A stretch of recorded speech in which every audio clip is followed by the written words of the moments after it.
The Red River Showdown quickly approaching. So let's break this thing down with a man who has been to an OU Texas game or two in his time. Publisher of SI Sooners, John Hoover. John, how you doing, man? Thanks for joining me. I'm good, Cayden. Thanks for having me, man. It's good to see you. All right. When we were texting back and forth earlier today, you said you think this is all about the quarterbacks. It's almost everything in this matchup. So let's start there. Spencer Rattler. It's hard to imagine a freshman quarterback being more talented, and even though it's been uneven at times, especially with some key throws late, it's hard to imagine a freshman quarterback playing much better considering the circumstance than he has so far. But on the other side is this guy who's going to be taking on the Sooners for a fifth time, who's had 13 total touchdowns in his first 4 games against OU, Sam Ehlinger, and now he's got Mike Yurcich calling plays for him. I think that's a lethal duo, and the wide receivers are great. So the quarterback matchup, it's not only about those guys, it's also everything around them. But how do you see that thing shaking out? I hate to say who's got the advantage because that seems obvious, but talk me through just how big quarterback play will be in this game and who has the edge. Yeah, I think Jalen Hurts bucked the trend last year when he came in as a grad transfer from Alabama, where he had played against Auburn and he had played in SEC championships and he had played in national championships. He came into that thing last year for the first time, and he grew up in Houston. And I asked him in Lawrence, Kansas, hey, man, what can you tell me about OU Texas? Are you ready for this atmosphere? And he said, I played in Iron Bowls. So he bucks that trend a little bit, but the trend is this, Cayden. 2-14-1. That is the record of inexperienced quarterbacks who go up against guys who have played in this game before.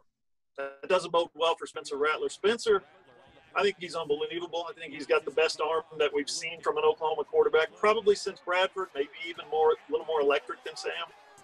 But for him to succeed, he's going to have a bunch of other guys around him play well. He's going to have a running game. He's going to have wide receivers make great catches. He's going to have offensive line that's blocking their best game of the year. I don't think Sam Ehlinger needs all that. I think Sam Ehlinger is in a place in his career where he can take this game over, be a one-man show if he has to. So that's where there's a little bit of a disconnect, I think, between those two. I think Rattler is going to be fantastic. I think he's got a bright future. I predicted he'll be in New York at some point in his career, possibly to receive a Heisman Trophy. But as it stands right now, redshirt freshman versus a senior who's been through a lot in Sam Ehlinger. Huge advantage for Texas.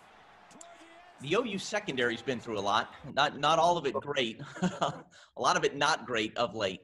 This is the question that I can't seem to get away from. How many points are the Sooners going to have to score to win this ball game? It's so strange the way it's played out because they shut out Missouri State and everybody felt good about things. And then through one half against Kansas State, they were still dominant. And since then, the wheels have fallen off, and it feels like a group that's very low on confidence and certainly has struggled to tackle and do just some of the most basic things. So many big plays have been given up against Yurcich and Ehlinger and those Texas receivers. Do you see the OU defense rising up and having a day anything like what they were able to have last year against the Texas offense? Because I don't. Yeah, what was it, 15 tackles for loss, 9 quarterback sacks. Golly, that's going to be hard for this team to generate that kind of impact. A football sits right here, and you can't catch it. That's happened twice this year. Right here. Yep. You go to zero coverage, and they throw a quick slant, which is what you do against zero coverage. That means no safety back here in the middle. And your cornerback tries to play the ball, swiping across. Hey, Georgievich, play the man, not the ball, right? That's what Coach taught us in All the Right Moves. So this is basic stuff. This is basic fundamental stuff. And Oklahoma, they're not covering right now, especially the back end, the defensive backs. They're not covering. They're not tackling. If one-on-one opportunities, Deuce Vaughn slips out of the backfield and catches a little 4-yard pass, and you knew right then he was gone because there was about 7 yards of space between him and Pat Fields. Deuce Vaughn with Pat Fields trying to tackle him is a mismatch. So we've seen over the last 2 weeks, this Oklahoma defense is really struggling. So the hard part for Oklahoma this year, I don't think Texas's defense is any good. Right. Obviously, they've struggled the last couple of weeks. So Oklahoma's offense is going to have opportunities to do some things. But the hard part for Oklahoma is that they have leaned on that offense for the past 5 years. Guys, we need 50 points a game. We need 600 yards a game. We can't, the defense, we can't do it by ourselves.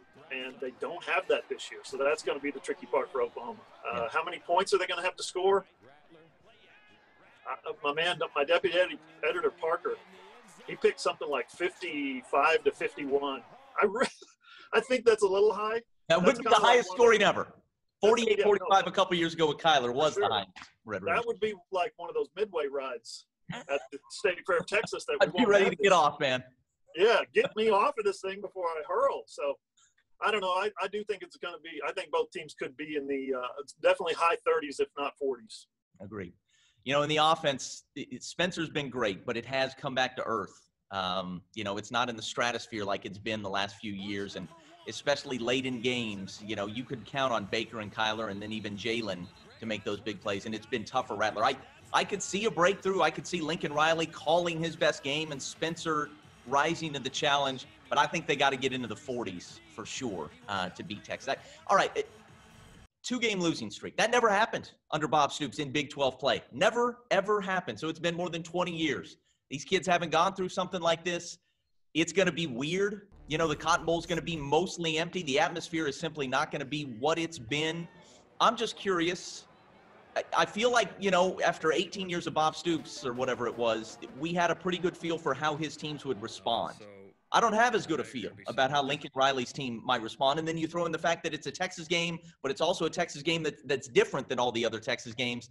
What do you expect to see from the Sooners in terms of energy and attention to detail and just, you know, putting out a performance that's as close to whatever their A might be?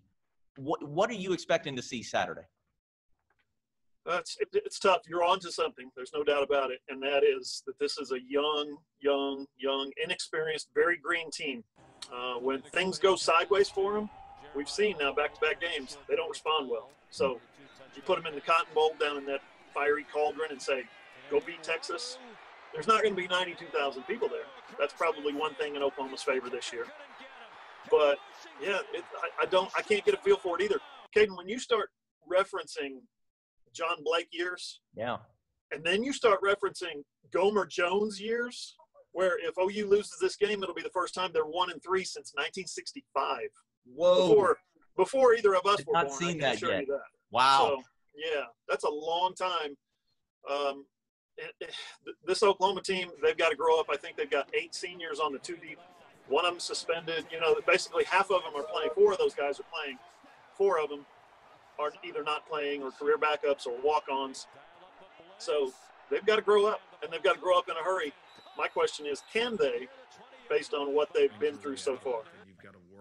Strange things happen in Red River games. OU's been favored every year for a lot of years, and Texas has come up and upset them several times.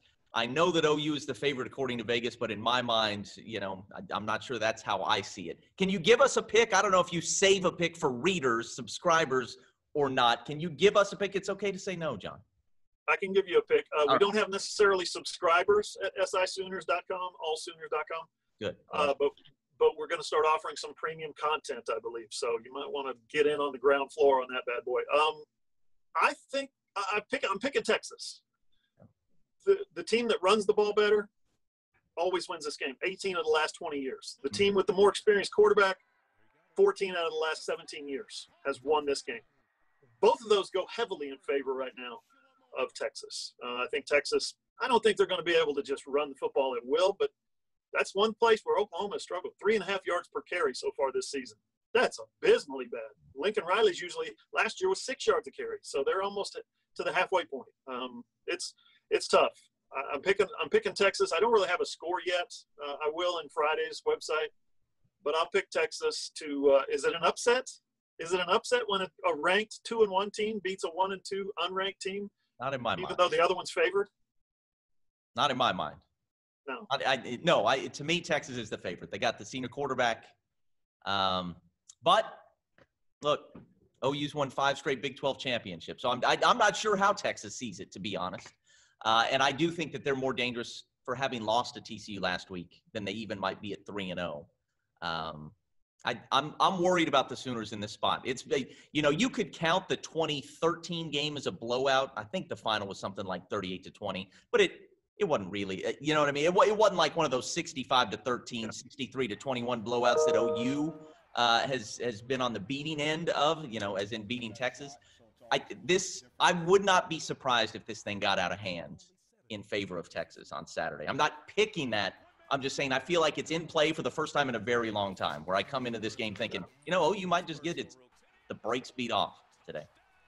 To be fair now, remember, OU is 2 plays away from being 3-0 and probably ranked number 3 in the country. 2 plays. Punt, a block punt, a kickoff return, a fumble here, an interception there. So I'm not trying to paint a falsely rosy picture here, but that's the reality.